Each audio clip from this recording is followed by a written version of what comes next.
of you, to all of you lovely people, lovely, lovely, lovely, lovely people. I will read one chapter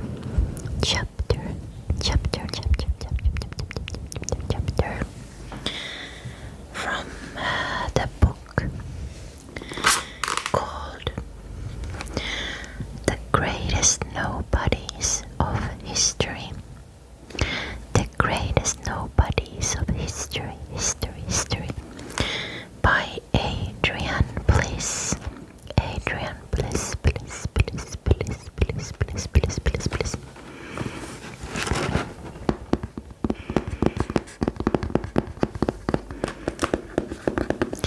And if you don't know who Adrian Bliss is, I will read a tiny bit of him. Adrian Bliss is a creator, writer and performer from London.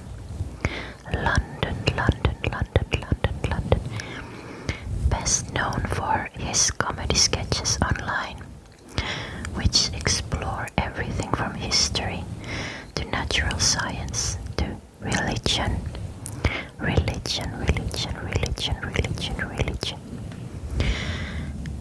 Adrian's work has earned him nearly 20 million followers across social media and has been profiled in CNN, The Times and Vogue.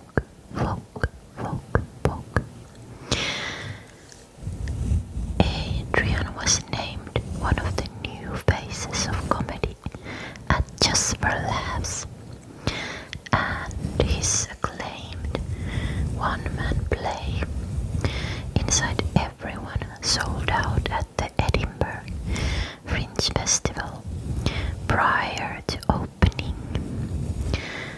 So I follow Adrian's YouTube channel and I highly recommend his channel.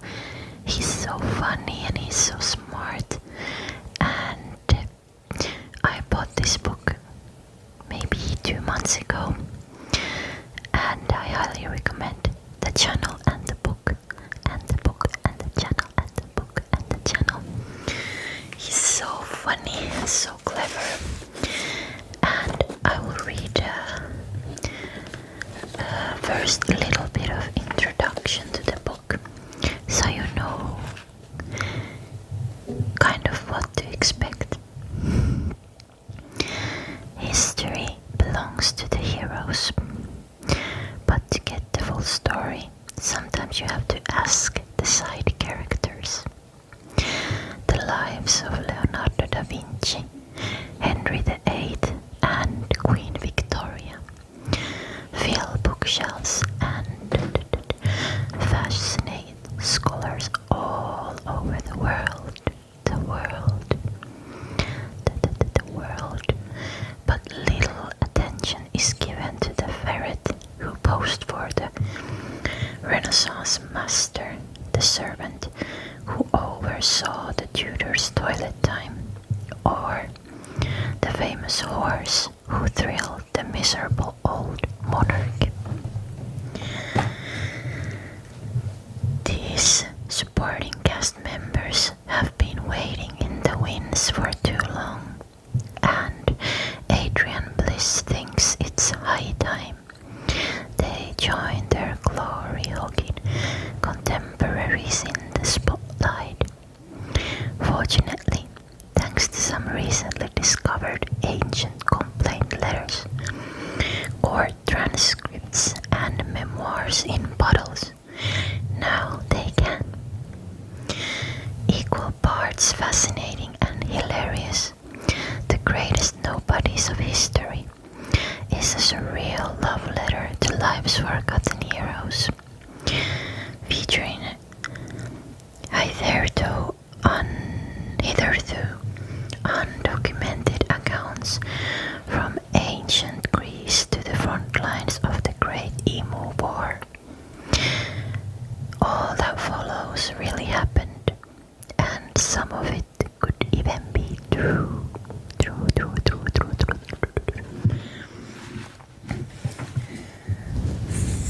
So I was thinking about reading the chapter 3 for you. It's called The Plague. And while I'm reading, I will be doing some triggers. I'll be using some different triggers.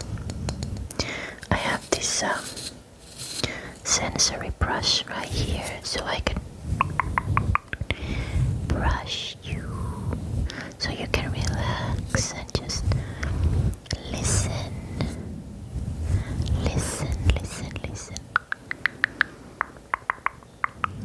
Okay, I think we should begin. Just relax.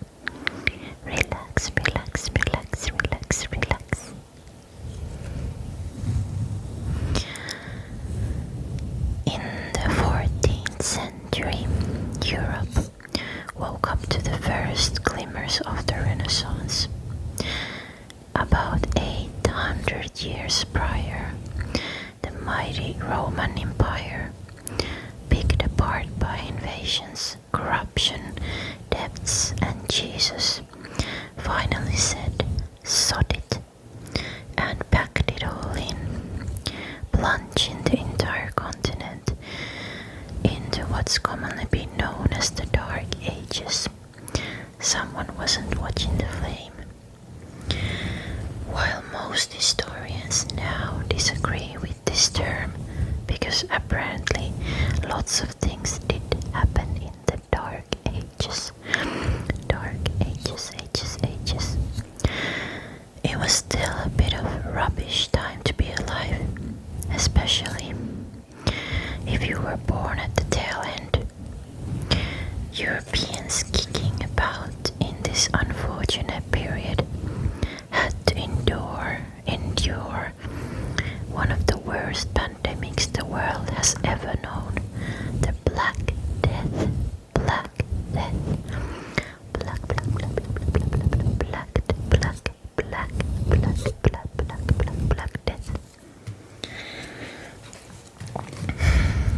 For centuries, the plague, the disease behind it all, remained frustratingly private.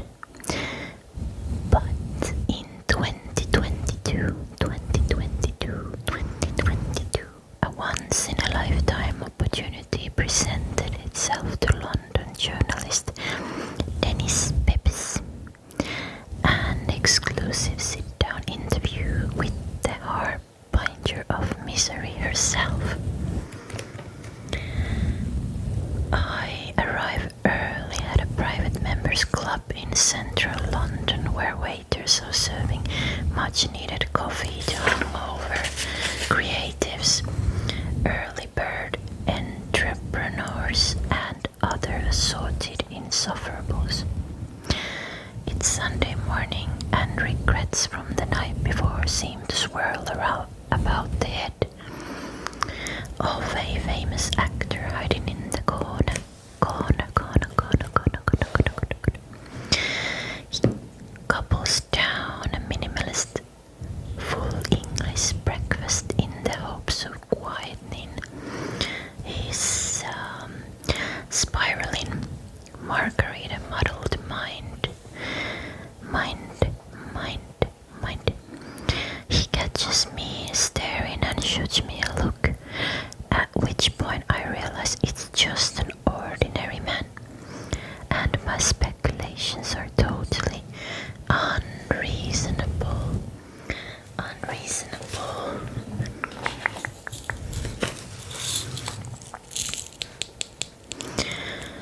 But in this exclusive hound, being famous isn't unusual. Many stars come here to get away from the riffraff outside.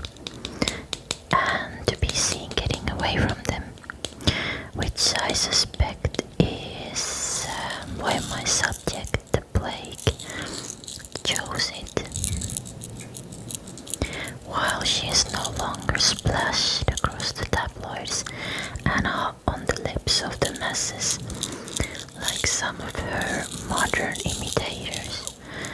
She is an indelible part of our history and was a household name for many centuries. She floats in on a green golden glow, 15 minutes late, and takes a seat in the armchair opposite. A waiter arrives almost immediately with an extra hot triple shot Americano and a glass of sparkling mineral water. Lovely to see you again, Mrs. Pestis, he says, putting down the drinks and hurrying away. I look at her quizzically and she knows what I'm thinking. It's my scientific name, Yersinia pestis, she says. Nearby, a nose-ringed man in a fisherman's beanie looks up from his MacBook Pro, head tilting, eyes squinting. He goes back to his computer and searches cool scientific version of Duncan.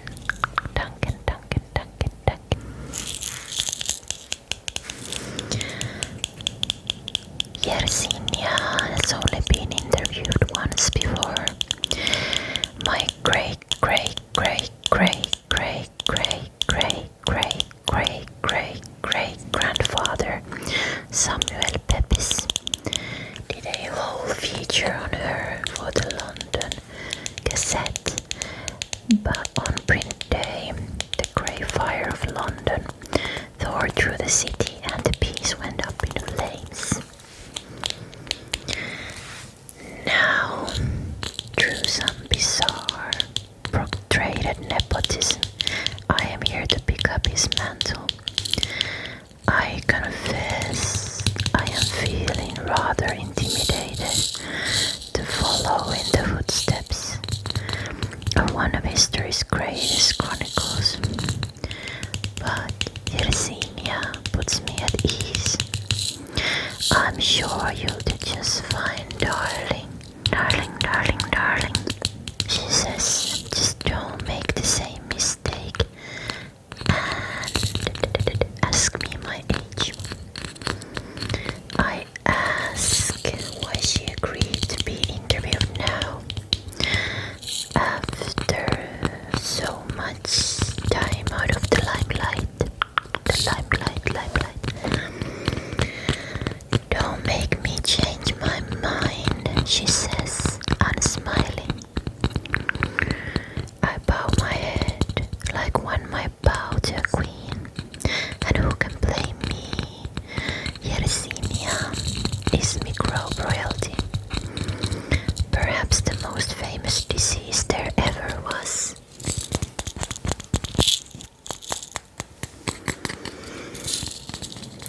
I reach for my notepad and try my hardest to stop my hands from shaking. Yersinia, you've been about a long time, I say. Her eyebrows rise as she takes a sip of coffee.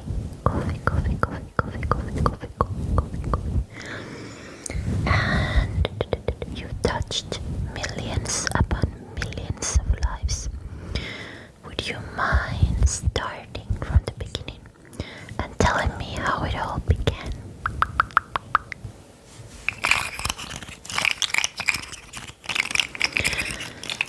She sighs, and I immediately know she's been asked the question 1,000 times. I apologize just as many times and fumble with my notes as though I have a better opener prepared. Yersinia elegantly lights a cigarette, prompting a trainee waiter to march over. He is quickly intercepted by the manager, who whispers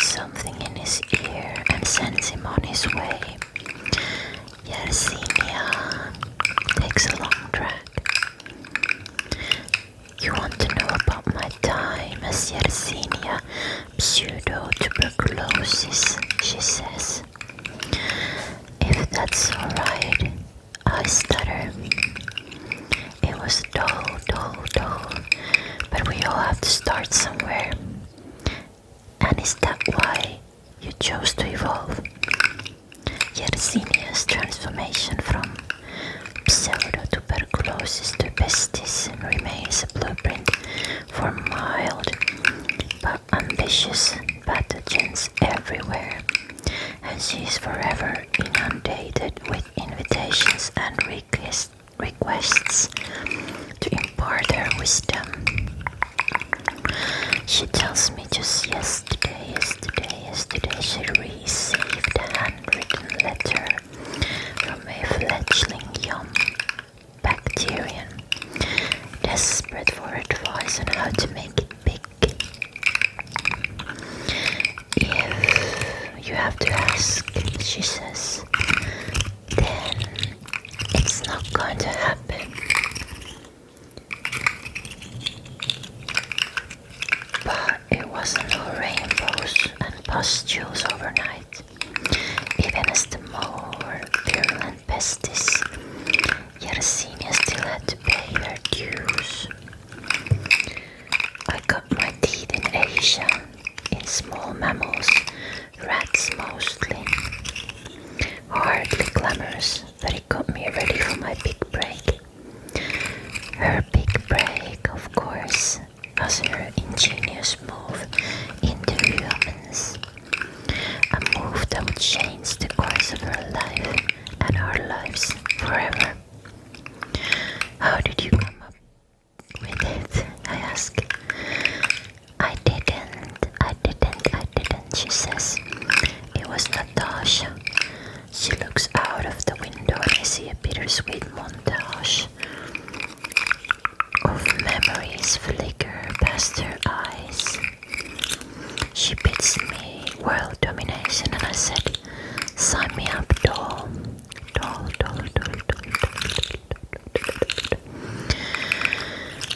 Natasha, I learned, was Yersine's first agent, an entrepreneur, philanthropist, patron of the arts and flea. Natasha believed in Yersinia when no one else would. That darn flea was the best there was, and she wasn't afraid to get her hands dirty. In fact, it was Natasha. Natasha made the historic leap, transporting Yersinia from a rat into her first human being. She took a big bite of an old man's buttocks and that was it. I was in. As infected rats died, their hungry fleas followed Natasha's example and made the switch to human blood. And just like that, Yersinia's career snowballed. It wasn't long before I'd worked my way around the whole village. And since you humans just love to travel, I was in Constantinople before I knew it. And, well, you know the rest. Yes, the Justinian plague, 541 CE. Your first big hit. How did that make you feel? You know, for so long and by we, I mean every other organism on Earth, had to sit back and watch while you guys had all the fun. It was like there was this great party going on, and none of us were invited. And suddenly, because of Natasha, I was the belle of the ball, the belle of the ball, the belle of the ball, the belle of the ball, the belle of the ball, the belle of the ball.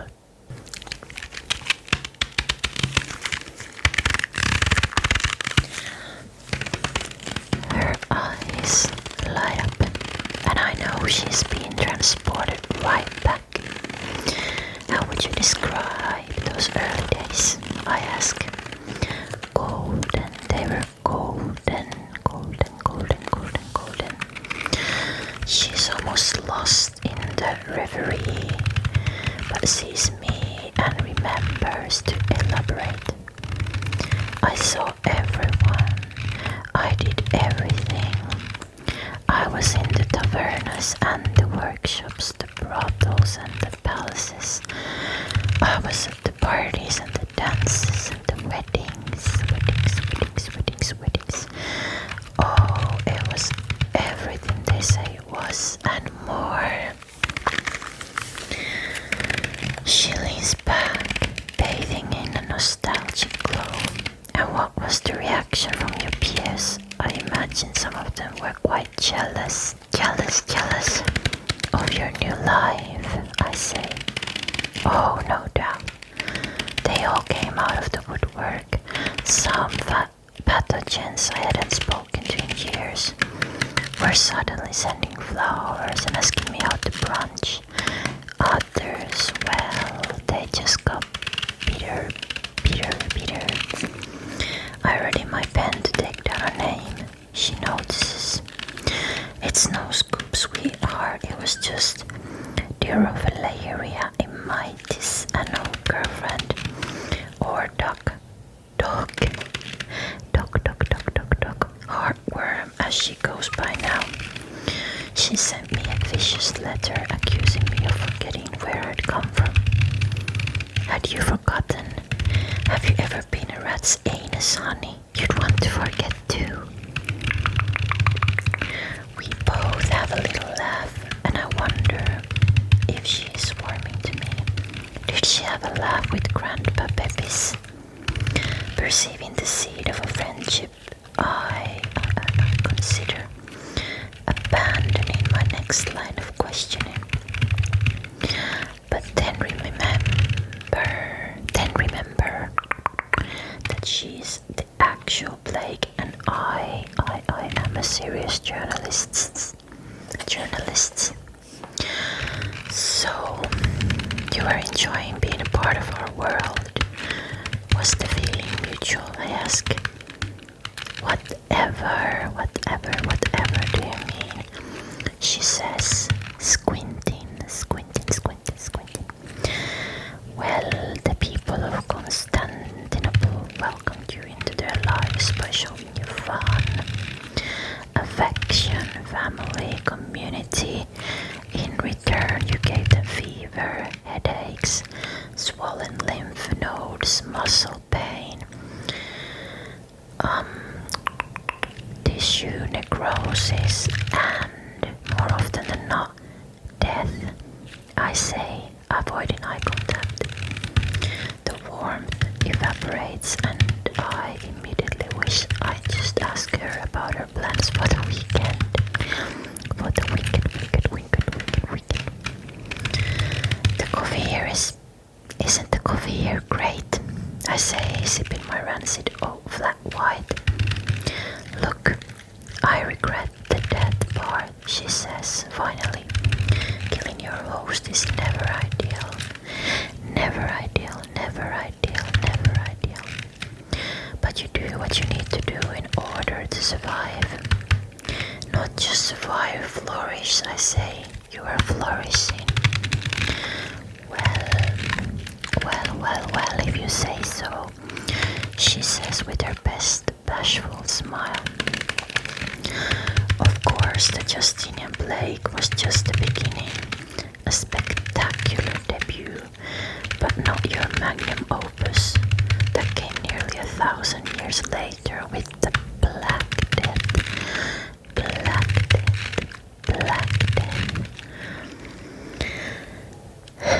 She nods politely and checks her nails.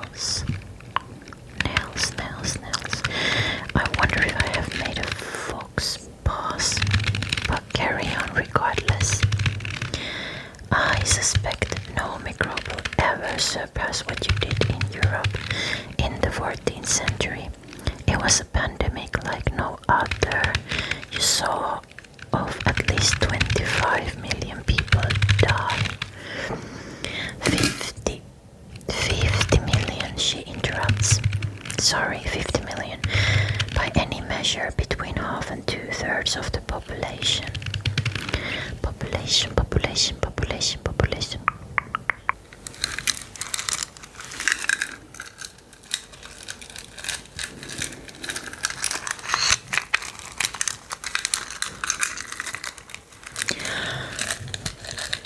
While I am talking,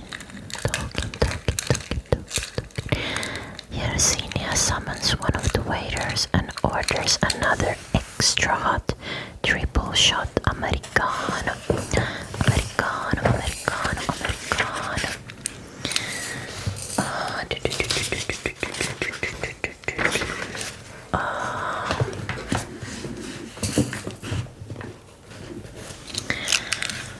I indicate that I'm still working on my old flat white and try to remember what I was saying. Of course, if you order an Americano in Italy, they laugh you out of town, she says, before I can continue. Social suicide. Have you ever been? Yes. Rome and Florence, I answer.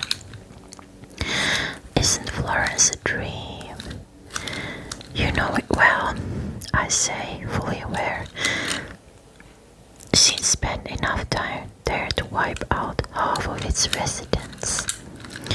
It was best mid-Renaissance. I did a string of small, independent outbreaks, art house stuff, some of my finest work. But surely, nothing compared to the outbreak of 1348 at the height of the Black Death, I ask. I remember this one tour I did of Rome in 1522. Michelangelo was there. Grumpy little man. But his work was just sublime. I left him to it, of course. Though I don't think he ever quite surpassed the David. God, Natasha would have loved the David. Have you seen it? I shake my head. You mean to say you went to Florence and didn't see the David? Well, darling, you must go back immediately. I reach for the reins. Venice, Genoa, Barcelona, Paris, and London were also huge plague hotspots.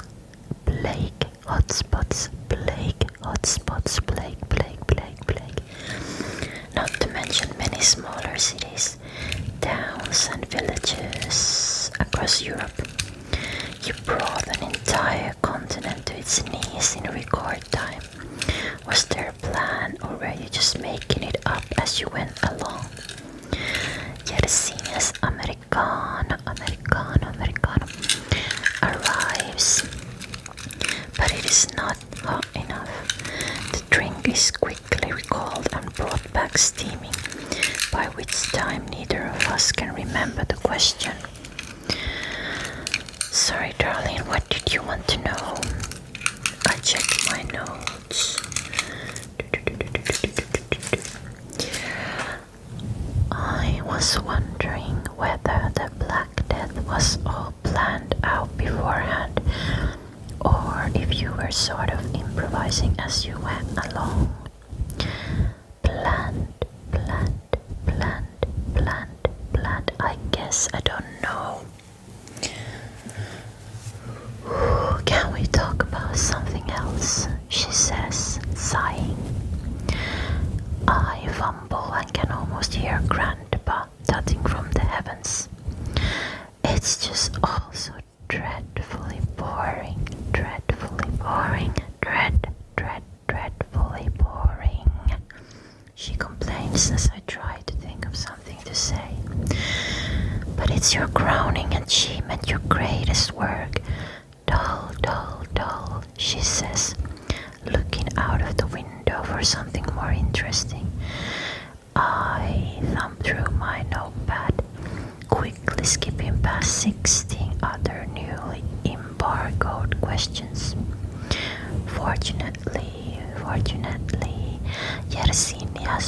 narcissist, also a flea, followed up later with the following email.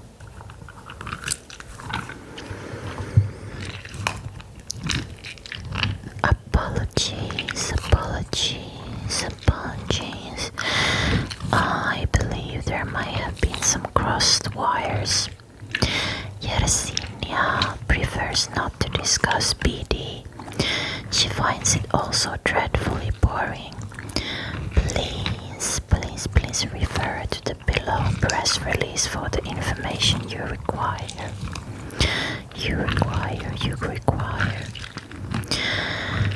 By summer 1348, Yersinia had taken Europe by storm, garnering critical acclaim.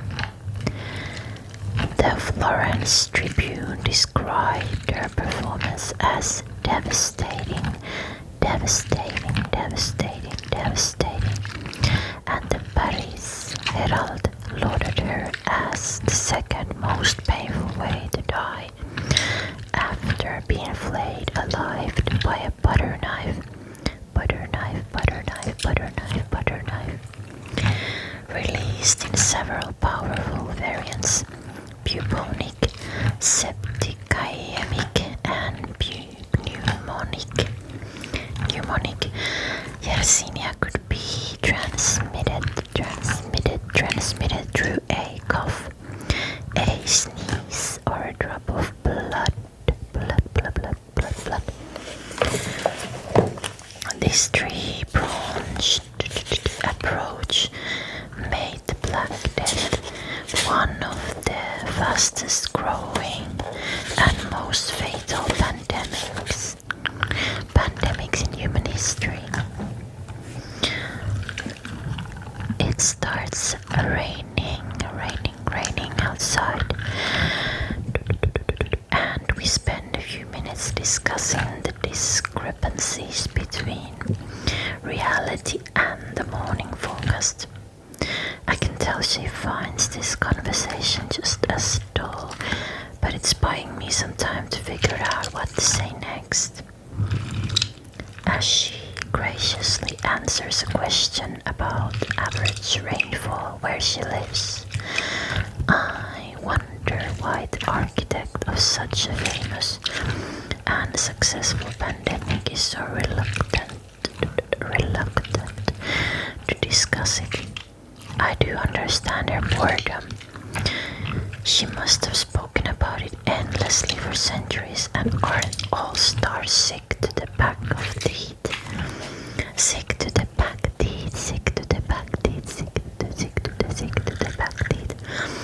of talking about their greatest hits. But I can't help but think there's another reason. Channeling some long forgotten confidence, I abandoned a tedious story about rising damp and jump back in. You like humans, don't you? I say. She squints.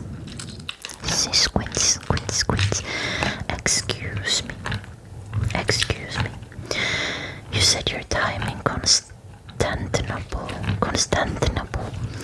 at the weddings and dances among the people. You said they were the golden days. What did you mean by that? What did you mean? Well, it was also new and exciting. You were young and naive, I suppose. Not yet aware of what you were capable of the kind of devastation you could inflict. Is that a question or a statement, she purrs? Tell me if I'm out of line here, I say, voice trembling. But I wonder if the reason you don't like talking about the Black Death is because it hurts to remember being so despised by the very humans you wanted to be around. It hurts to know that by joining the party, You shut it down. Shut it down, shut it down. Ooh, she stares at me for what it feels like a lifetime. And then, just before I panic and backtrack on everything I've said, calmly lights another cigarette. Cigarette. You're forgetting that I am malevolent pathogen. I don't believe you. I say, smiling. She scoffs and returns to the safety of the window. Her eyes film over the smoke curls towards the ceiling. There was a boy, she says finally. Pierre. I wait for her to continue. It was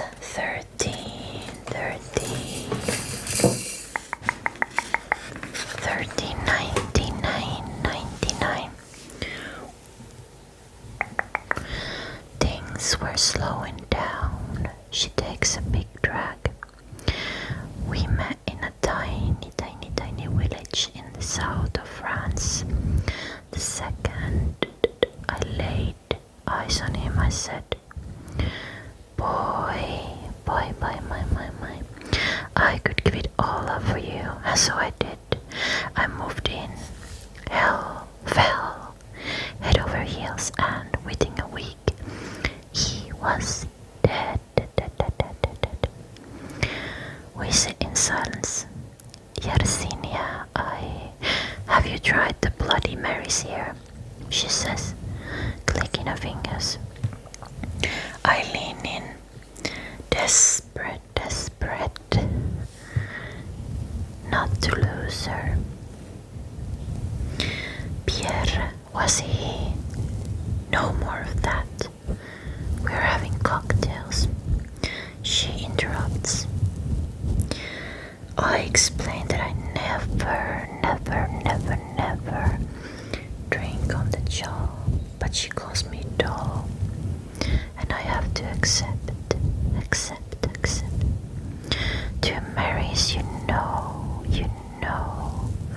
how I like it, she says to a waiter who scurries away like a terrified woodland creature.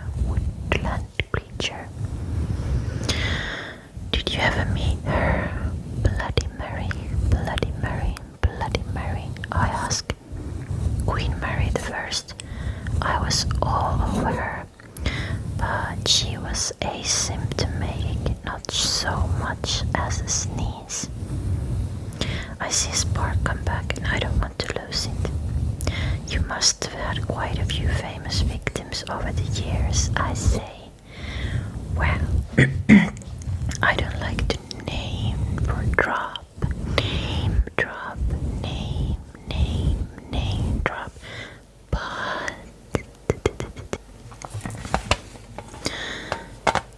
she says, leaning back into it.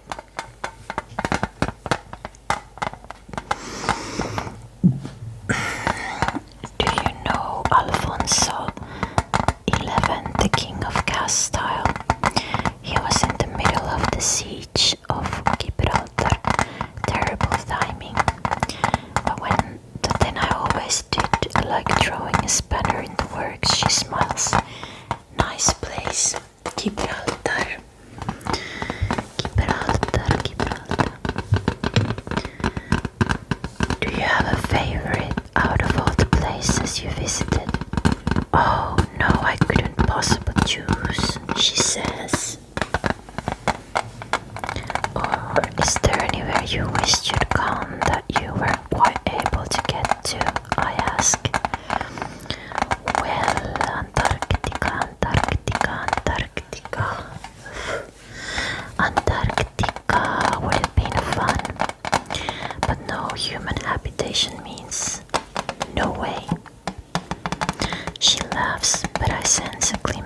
guest, never the host. The Bloody Marys arrive just in time. We both take a sip, and I notice it's almost entirely vodka with the tiniest splash of tomato. I go dizzy and my confidence soars. After the Black Death, you continue traveling Europe. Although we were beginning to get you under control, you popped up in China in the mid-19th century, and from there spread worldwide. Your swan song, I suppose. But then a steady decline. The conditions in which you thrived, the squashed in sanitary settlements, where humans and animals lived cheek by jowl, got cleaned up. We learned about hygiene, about contamination and infection. And nowadays your outbreaks are very, very rare indeed.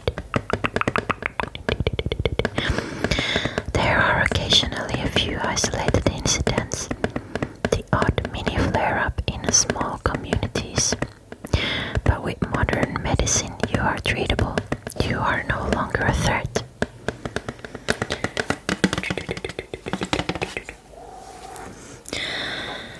Yersinia blinks at me over her bloody Mary. And for a moment, I think she might get up and leave.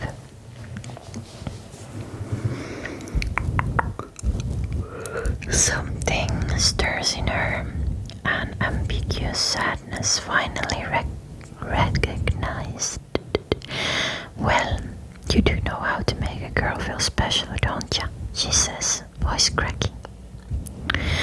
We're interrupted by a fan who comes over, shivering like a baby deer. Baby deer. I'm so sorry, I never normally do this, says the middle-aged woman. But I'm a doctor and I just had to say I think the way you colonized and reproduced in the lymph nodes was simply amazing. It's like, wow, you were incredible. Yersinia thanks her and signs an autograph. She doesn't do selfies. Are you still working? I feel like I haven't heard about you in a while, says the fan. As Yersinia gracefully navigates the unintended slide, I can't help but feel sorry for her. It's a bitter pill to swallow, knowing your best days are behind you. You once ruled the world, striking fear into the hearts of all mankind. Now she lives only in the history books. Her centuries-long reign of terror reduced to a chapter, the morbid fascination of a view.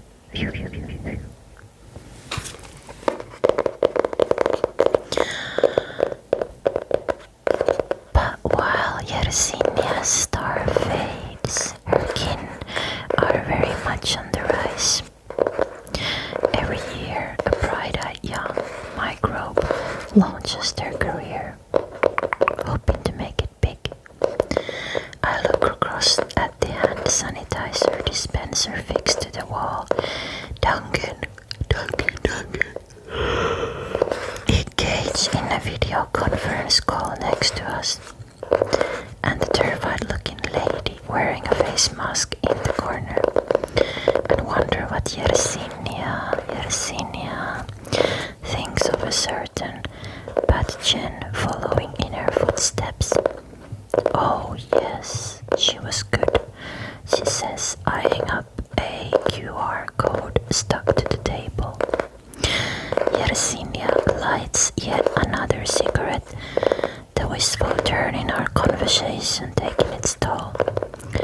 I let the silence run its course.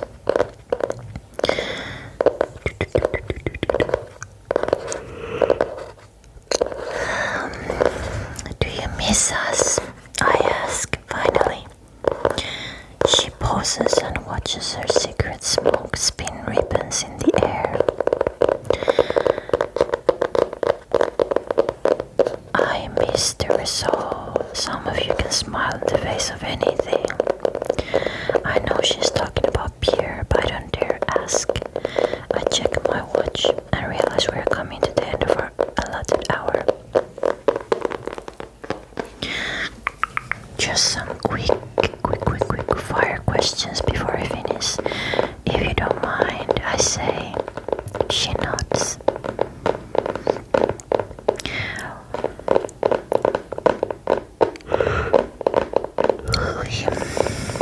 What advice would you give to your younger self?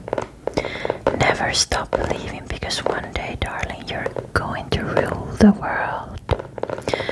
What's the last song you listened to? Simply the Best, Simply the Best, Simply the Best by Tina Turner. I listen to it every morning. If you could collaborate with anyone in your field, who would it be? Salmonella. Salmonella. I love what she's doing in chicken. Who would you want to play you in a movie of your life? Dame Judi Dench. Dame Judi Dench. Any regrets? I wish I'd taken Natasha out for one last dinner to say thank you for everything. Favorite film? Cars 2. Favorite way to travel? There's nothing like riding a big old sneeze all the way into someone's mouth. Favorite memory?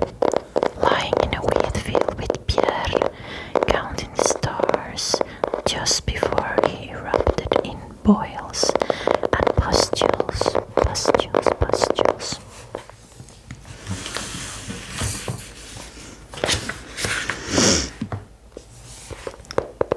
Which historical figure would you have most liked in fact but didn't?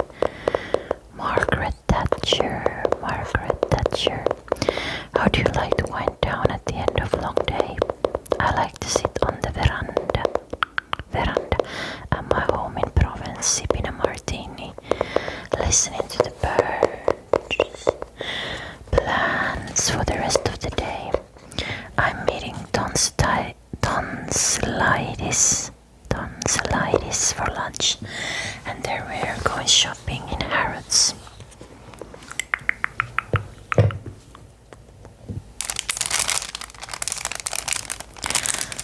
And with that, Yersinia gets up to leave.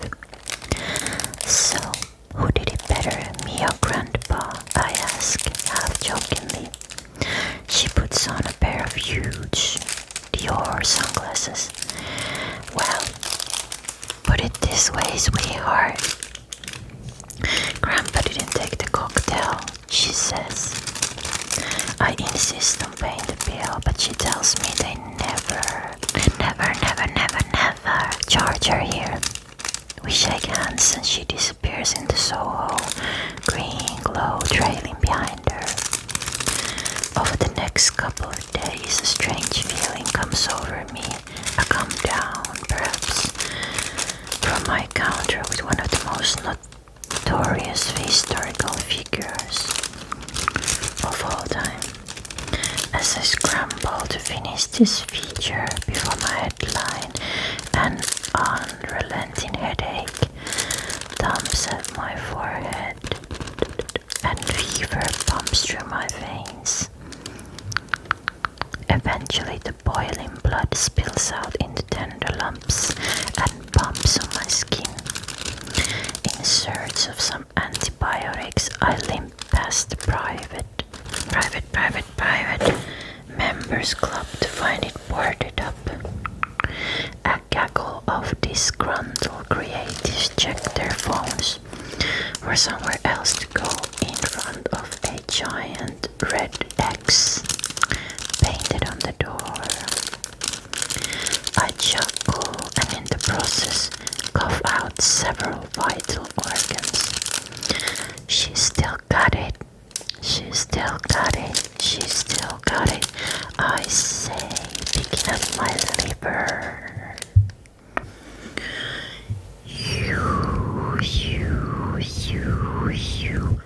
Okay. That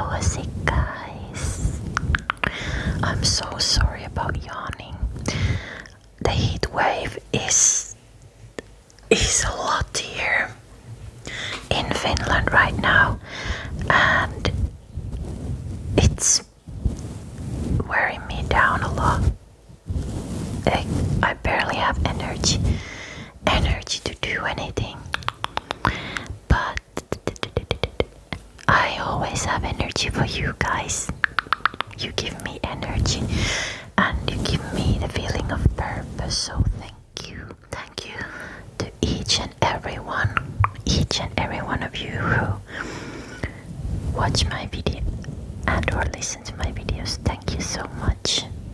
It means the world to me. So, as you can see, I am sweating. I hope you enjoyed this video. And if you enjoyed it, I appreciate if you like the video, and if you genuinely enjoy what I do, you can subscribe to my channel if you like my ASMR content. Thank you so much. And I just want to say to you, please take care of yourself, and I will take care of myself.